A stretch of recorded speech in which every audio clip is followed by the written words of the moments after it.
What's going on, everybody? Welcome back to another episode of the Daily Groomer podcast. I'm your host, Alex, and today we have a very, very special guest. He went from launching his first Zoomin Grooming franchise in Columbus, Ohio, just 2 years ago, to growing to 5 locations, to training new franchisees nationwide, and now, as recently as this summer, he's the brand new CEO of Zoomin Grooming. With over 160 team members across the country, and a fast-growing mobile grooming brand under his leadership, he's got a front row seat to where the industry is heading. I'm proud and honored to announce Josh Fitzgerald as my next guest for the show. Josh, thanks so much for coming on, man. I really appreciate the time that you're giving me today. Oh, absolutely. Thank you for having me. So, Josh, dude, this is obviously big news. Maybe give us some insight. When did you get tapped for the CEO spot? Sandy Stowe founded the corporate side of Zoomin Groomin, 4 years ago or so. Donna was the founder of the company, but when they were bought out, Sandy took over as CEO, and she decided back in January that she was going to retire this year. And they gave a tentative date of July, 31st. And so I know that, throughout the springtime, it hadn't crossed my mind. It hadn't crossed anyone's mind that I know of. And then we had our annual convention in June where the whole company was there.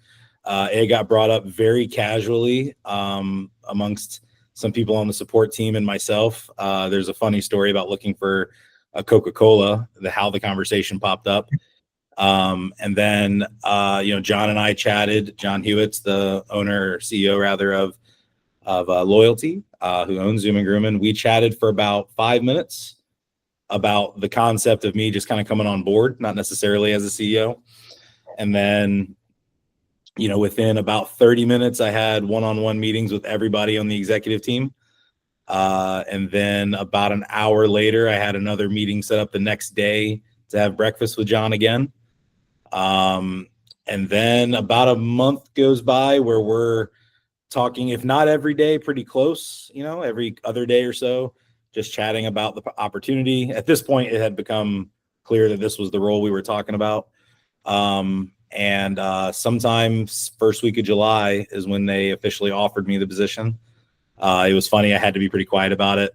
I told my wife and whatnot, but I had to be pretty quiet about it at that point. And then August 2 is when I took over the spot. I kind of soft took over sometime mid-July.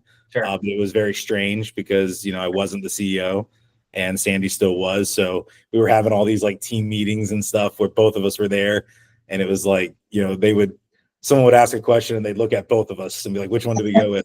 And I would just, smile and say, hey, is this still her show? Yeah. Whatever she wants, kind of thing. But Totally. yeah. So I'd say I had a really good indication third week of June. And then first week of July is when they offered it. Well, it seems like they made the right decision, especially with your background, and I'm excited to see obviously where you take them. We were fortunate to have Sandy on the episode or on the podcast with an episode, I think late last year, and obviously we've had John Hewitt on a couple times. Seems like obviously the team is something that you know well. So yeah, I gotta say, as far as Sandy's concerned, she's been one of the more impactful people in my life. I love Sandy to death. I'm very honored to be the person after her. I've had a lot of long talks with her about it. And, I just hope I get to make her proud. And, without her, I wouldn't have joined Zoomin Groomin in the first place. And, she's an amazingly strong and gifted leader. So I'm sad to see her go from a team perspective, but I'm very, very honored to be after her. No, totally makes sense. You have big shoes to fill, my man. Yes, absolutely. Well, dude, so your story is pretty remarkable. I mean, in just 2 years, you went from opening up your first franchise in Columbus to now running the entire company. So take us back. I mean, what first drew you to Zoomin Grooming or even just mobile dog grooming in general? So years ago, we opened up a mobile detailing business. And the mobile side of it, obviously, it was during COVID, really blew up and it went really well for us. And so we were in the mindset of being in a mobile business, and we were looking for other opportunities to kind of diversify a little bit. And we came across a Zoomin Groomin here in Columbus for sale. We looked at it, it wasn't that we weren't impressed, but it was just one of those things where we felt like we could do better in a different area of Columbus than what they currently owned. And so we decided at that point to jump in, which we were one of the original franchisees. So that one in Columbus was a few months older than us, obviously, but we're one of the first 10. We were actually the first ever in-person training for Zoomin Groomin. So everything before that had been over Zoom meetings, which the irony of that story is I didn't know that until like last month. Our vice president, and she was the vice president at the time as well. She made the comment at a dinner we were at that I was the first in person. And I just was like, what? Really? That's cool. So, yeah, 100%. And so got in there, we got our van July 11th. And, the day we got our van, we were booked 3 weeks out on appointments. And so, we did a lot of marketing in the area, did a lot of what we call guerrilla marketing. And, we had a lot of success really early on, and we had great groomers that we started out with that are just phenomenal people. And, one of them in particular, we had started with two. She's still with us. She's our manager. She does all kinds of stuff for us, even outside of grooming. So, but we started out 3 weeks out. So we looked at that other franchise in Columbus, and we bought that August. And it was a little underperforming when we got it. And we built it up to be pretty well, and really quickly it was at the same kind of level as the other one. So that Christmas, groomers all know that that's our busy time of the year. Maybe a little bit of a jump the gun on our part to decide to expand because we were so busy during Christmas. Kind of showed our inexperience there a little bit. But we got a third van that Christmas. And we just never had a slow period. And so then fast forward one more year, and then February, we got our fourth van. And then we also had purchased our fifth territory at that point as well. So it all happened pretty quick. A lot of lessons learned all the way through, a lot of mistakes made. But thankfully we have great clientele. We have great groomers that kind of allowed me to make mistakes and us still be relatively successful. And and then the corporate side of things, we grew from 4 vans to 225 in 3.5 years. So there was kind of a scramble there towards the beginning. I'd say at our 1 year mark, a little bit of a scramble to find people to come help train new franchisees. And I just happened to be at convention, and Sandy and I chatted about it and kind of worked something out. So then, for the last year and however many months that is, I've been doing that. And what's great about that is, unbeknownst to us on the team, it really did prepare me quite a bit for this position. Right. Between that year being our biggest year of growth, I now have been in direct contact with over half of our franchisees on a regular basis because I'm training them. And I'm in there, they're calling me when they have marketing questions. They're calling me when they have hiring questions, all this stuff. And because of all of that time being in front of a camera like this on meetings and calls, even the older franchisees that were before that got to know me quite well also. And so it made the transition really smooth. I didn't really have to learn a lot of people. I didn't really have to learn names. Most everybody I've kind of chatted with or talked with at some point, and most of them in great length. So, so just kind of jumped into that, and then kind of the rest is history, as they say. Just I like that. I mean, again, I like to say that sometimes it's better to be lucky than good. And absolutely. It seems like that position you were kind of thrown into, whether out of passion or interest or whatever that might be, with the training perspective, it seemed to turn out very well in your favor, not only personally, but obviously with your new position as well. I'm incredibly fortunate. And, I would love to sit here and have the audacity, I guess, to say like how, this is just great decision making and Yeah, right. all that stuff. And, who knows what would have been different where, but Yeah. so many great people have been helpful to me, and just hopefully I can make them all proud. But it's been a really fun ride, and I'm just glad to be a part of it. No, well, and with that, I mean, we're appreciative that you're here today to hopefully, we can all learn a little bit of something too.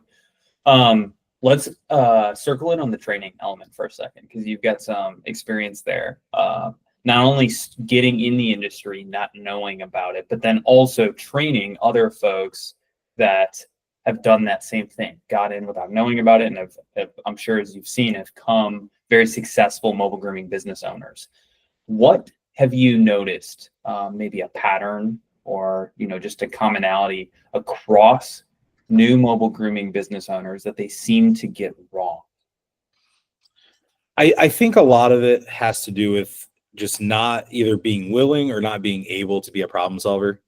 I think, things are going to go wrong. The vans are going to break down. The dryers are going to stop working. A number of things. The water heater is not going to work.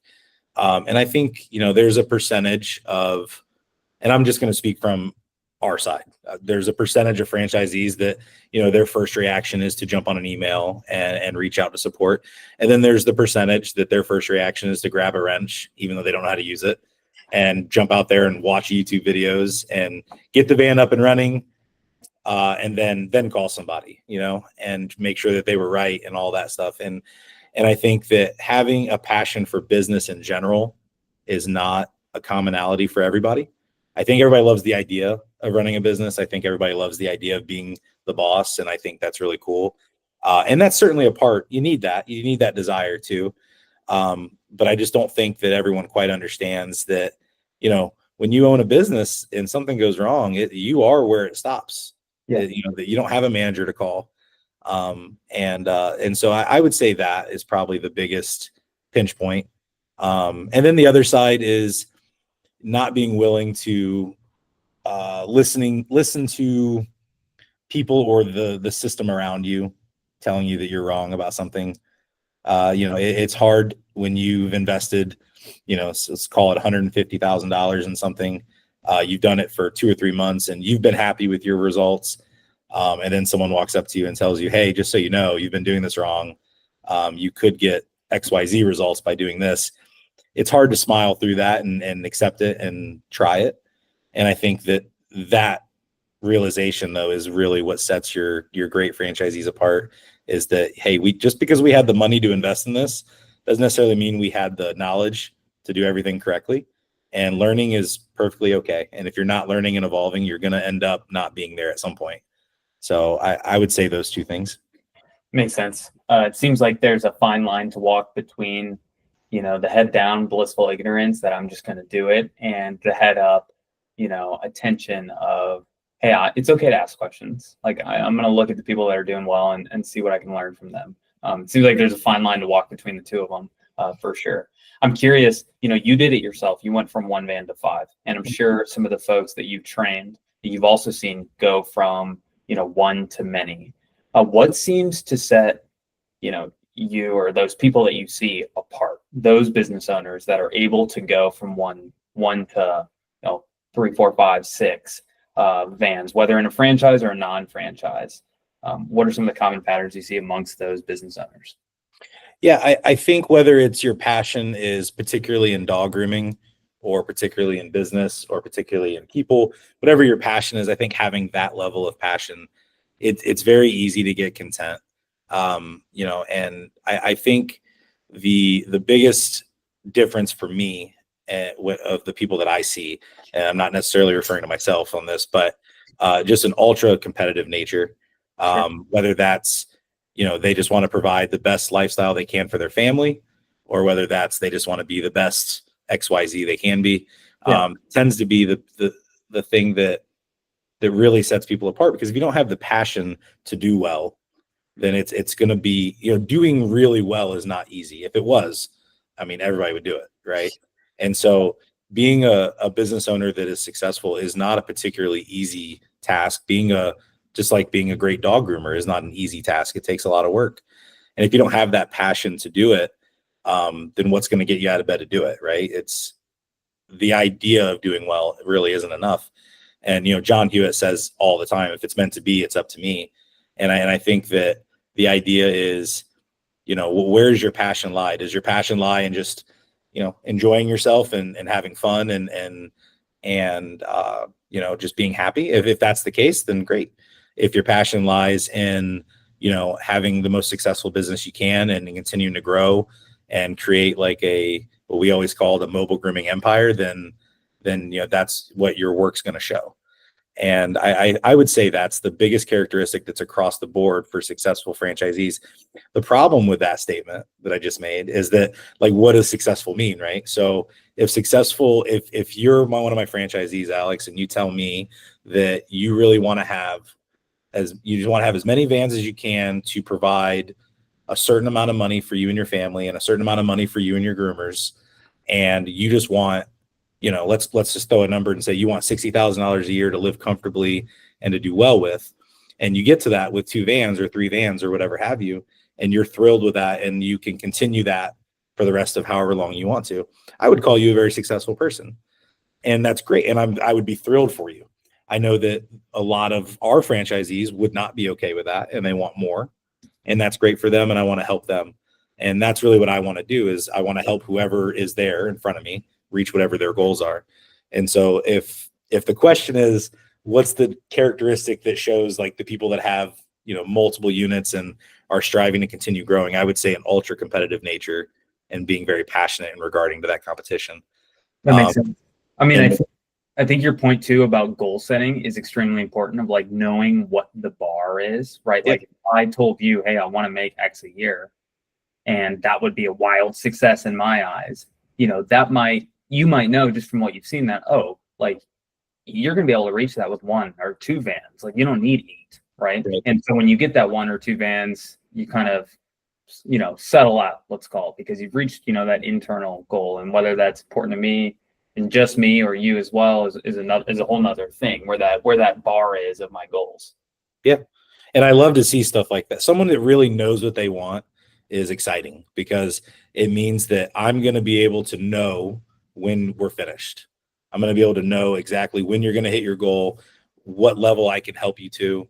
And that's great. And that's really fun to be a part of, just like it's really fun to be a part of the same people that, they don't have a number in their mind. They just want to be the best, and whatever that means. And the cool thing about being the best is the next day you're not the best anymore if you stayed at your level. Yeah. So, it's fun, and that's my personality and that's where I'm at, but it's really fun to be a part of both of those people's lives.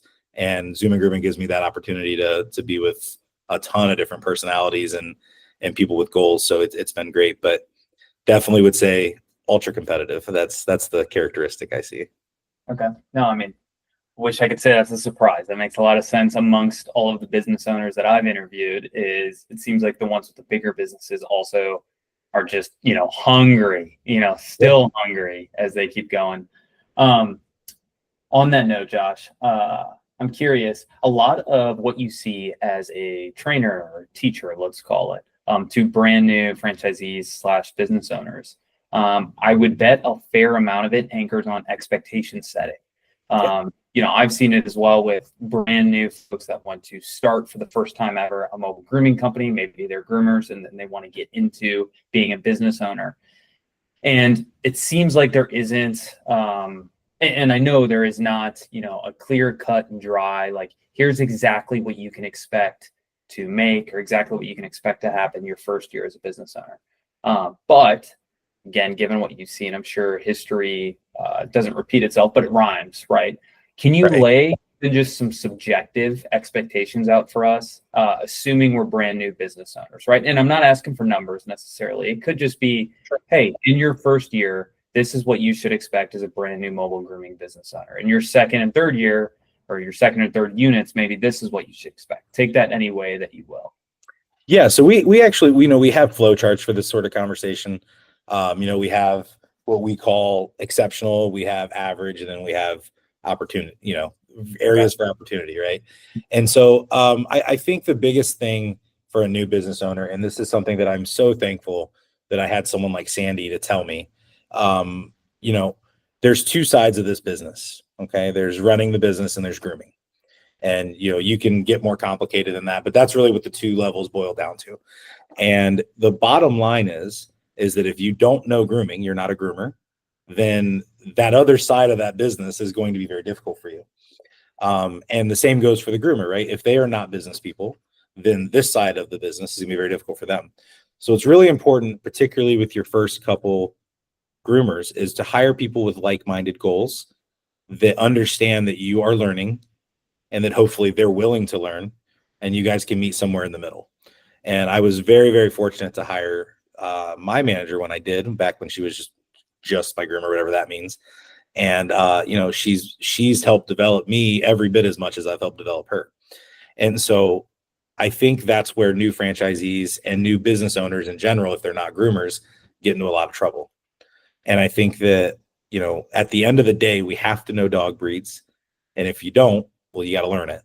You have to know, there's a handful of situations that are relatively common that pop up in grooming that are problematic, quick nails, for example, stuff that can go wrong. You have to learn what's the appropriate response to this. And your groomers are going to teach you that. And so for your first year, I would say for almost everybody, our rock stars included, it's going to be a lot of lessons learned. The money, I would expect, if you want to know where everything's going, be very detailed with your P&L sheets, be very detailed with your reporting and what you're looking at, and look at where every dollar's gone. Determine very quickly if that dollar makes sense.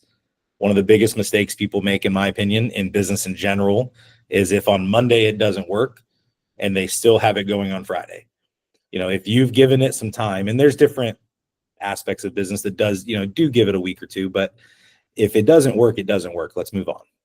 And I would say that is something that is difficult to get new business owners to learn, is that, if marketing, for example, if marketing to a particular area is not getting you any results, okay, quit marketing there.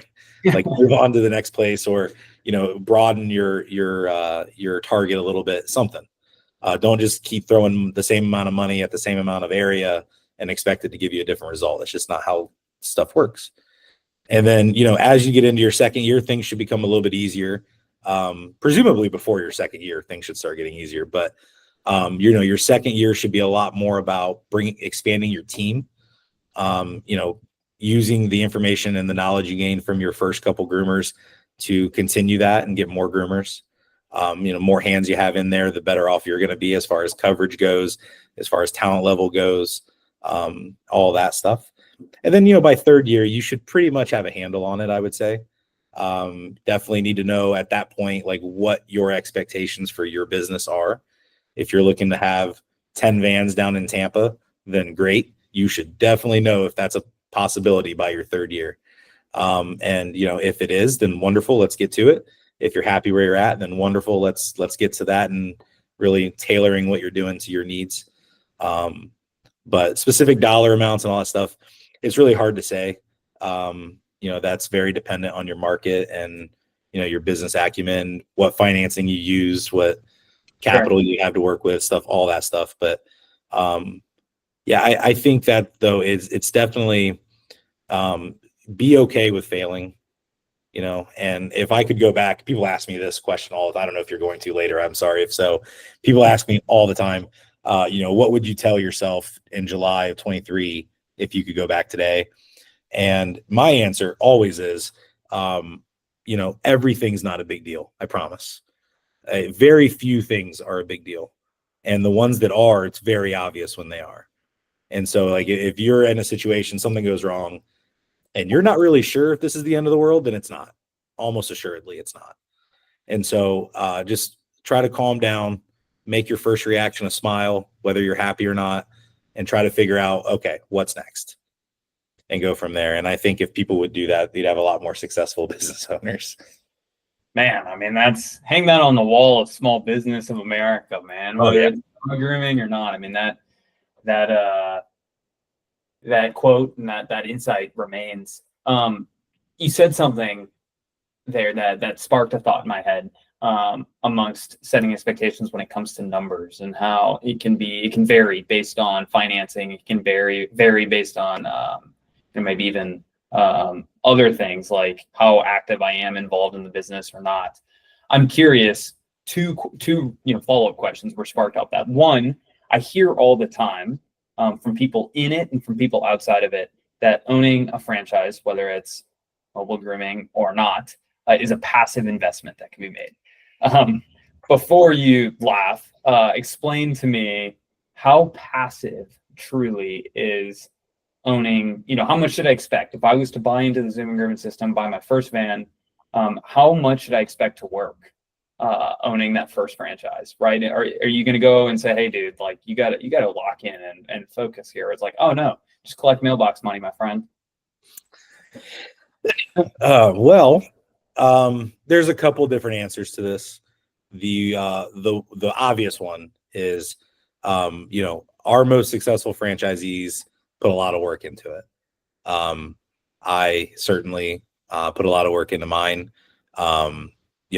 I think that, can you make this a passive income? Sure. I mean, if you throw enough money at anything, business wise, you can make it a passive income. Now, can you make it a profitable business while doing that? I think that's a massive challenge.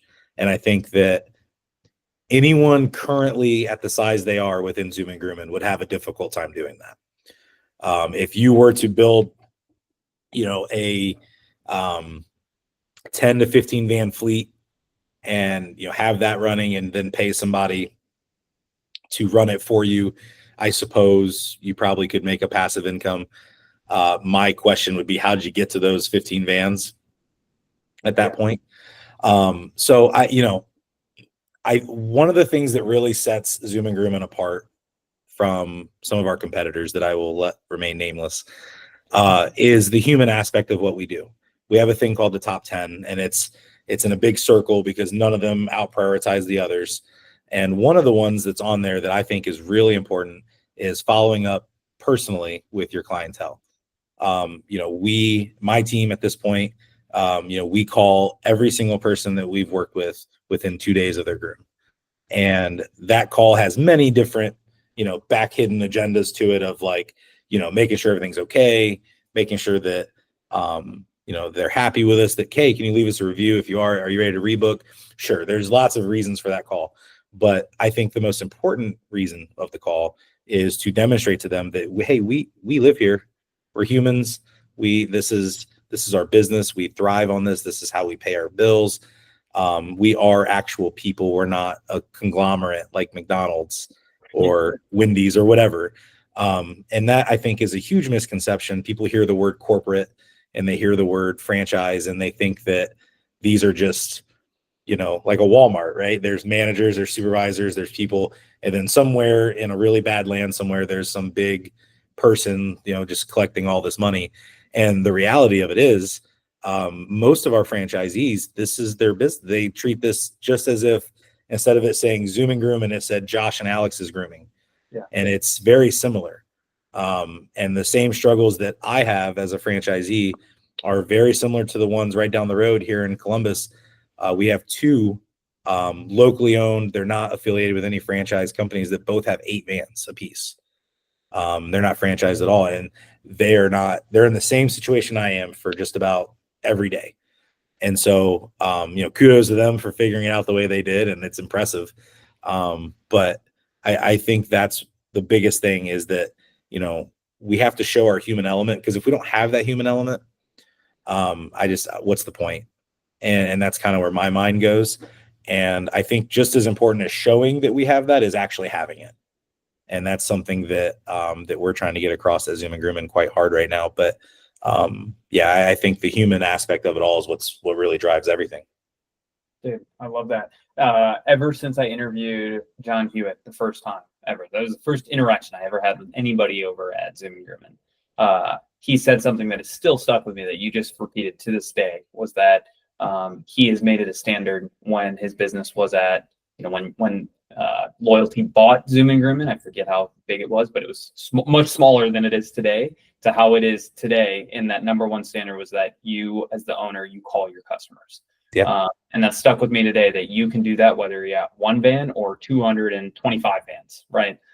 Yeah, But you can tell when. So we get calls all the time from franchisees, and they're, I just don't understand why my rebook rate's like this. We have all these metrics and such, and my first question is always, how far behind are you on calling your people? And I would say easily 9 out of 10 times it's because one of the things that's happening, it may not be the only reason they're struggling, but one of the things that's happening is they're not making those phone calls. And if you've ever had a business call you, I have this sob story about my daughter, if you'd love me to go into it. But, please. so my daughter, my middle daughter, I have 4 children. She was having a hard time breathing one night, pneumonia, something like that. And we had to go to the hospital. And so I took her there. It was a horrible night for her. She was super miserable. They got us in, and they were very, very nice, very sweet people. OSU over here in Columbus has some of the best medical professionals in the world. And they do all this stuff, all these breathing tests, all these treatments and whatnot. We were there forever. We were there until probably 5 a.m. We got there at like 8:30 at night. So really long night. So we left. A couple days go by, and I got a postcard in the mail that was handwritten from the nurse saying, I hope Hannah's okay. If you have any questions or if you have any concerns, please give us a call, whatever. And so there was a number on the bottom of the card. And I called it. And the only reason I was calling it was to thank them for the postcard, right? And just say how much I appreciate it. Turns out it was that nurse's cell phone number. It wasn't the hospital number. And so she answered, and I said, "Oh, I'm sorry. Can I talk to?" And she goes, "Yeah, that's me." And I instantly asked, I was like, "So is this the hospital's phone number?" She said, "No. I just want to make sure Hannah's okay. And if you guys have any questions, to let me know." And it blew my mind. Oh And my God. that was, we had just purchased into Zoomin Groomin, and like, what a time to get that lesson driven home for me. But just the concept of, I'll never call that woman. I'm not ever going to bother her with anything, but just that, whether she meant it, didn't mean it, whatever. In that moment, like, I was tearing up. I was having a hard time, like, getting through the conversation, and it was just very sweet to me that this woman that spent, 5-6 hours with Hannah, my daughter, that, she at least presented it as if she really cared, and it meant a lot to me.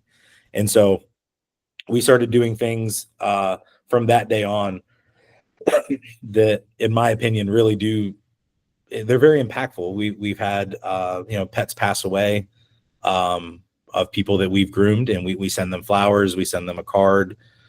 We certainly call and check in on them. We have 2 or 3 clients that are elderly that they don't even have dogs anymore. Their dogs have passed, and they will call my manager and I just to talk. And we're going to spend that 15 minutes or whatever it is, because when I'm 80 years old, hopefully I'm not alone, but if I ever am, I would love that someone calls me and talks to me. So stuff like that. I just think that without that human element, it's tough to be successful in general. And because we're not all robots, we're not all just numbers. And I think that it's really important that you, first of all, act that way, but believe that too. Dude, I mean, if that nurse can do that, and she's not, the CEO of the hospital system, if she can do that as an employee and really care and show that she cares and take that extra effort, why can't we as owners do that to our customers as well? I agree. mean, that is crazy. Great story. And obviously, again, on that note of better to be lucky than good, and in that situation, an unlucky incident turned into an opportunistic incident to learn. Okay, Josh, I don't want to steal all your time today. So kind of the $1 million question here. You just took over the reins as Zoomin Groomin CEO. Give us a sneak peek of what you've got in store for Zoomin Groomin over the next, foreseeable future here. So, whenever someone grows really fast, there are things that just by happenstance of your growth cause issues, right? So, things like standardization, things like vendor relations that, were perfect for you at the beginning, but now you've grown to a capacity that just doesn't work anymore. stuff like that. So there are a few things we're changing. There's some really great partnerships we're getting into with some phenomenal people that, you've had on your show before. Things like that I'm really excited to announce shortly. And I think what it really all boils down to is that, we have grown exceptionally well. And what the team has been able to accomplish has been nothing short of amazing and impressive. What we want to make sure is that it's, first of all, it's quality growth. I love the fact that I have 225 vans out there representing Zoomin Groomin right now. I love the fact that I have 170 franchisees out there doing the same thing every day. But what is really important to me as we're reaching these goals and as we're building our fleets and whatnot is that it's the right 170 people. And that, I would much rather have 170 people with 3 vans apiece than 600 vans individually out there running. And so we really want to focus on internal growth. We've all made mistakes. We've all done things that we wish we had done differently or said differently or whatever have you. And so our real focus right now is learning from those mistakes, trying to make sure that some of the other mistakes that we've seen competitors make, we don't follow suit, and really drive home the human side of our brand. And, it's really important to me that our team demonstrates that love and concern that, we were just talking about. It's very important that, for every dog or cat or anything like that we service, that we also remember there's a human behind that and that we take care of them as well. And, I always joke around, we have 2-legged and 4-legged clients, and we want to make sure they're all happy and they're all taken care of. And we don't understand the impact our conversations can have every day. And we want to make sure that we're at least erring on the side of empathy and compassion for everybody. So that's our big focus moving forward. Is I want 1,000 vans tomorrow. That'd be phenomenal. I'm sure I would have a lot of high fives and, people would be really pumped for me. But more importantly, I want to have 1,000 vans of people that I know are out there representing the brand the way they should be represented. Okay. I mean, that's a honestly very fair response. My personal biggest concern for many of the new friends of Texas that run, now you at Zoomin Groomin and some of your competitors out there is how do you maintain quality as you grow so fast, right? Because that, in the swoop of an eye, that can destroy all brand credibility in a certain area. So I appreciate that you're keeping an eye on that, and I think that that's probably the number one thing that people in your shoes should keep an eye on.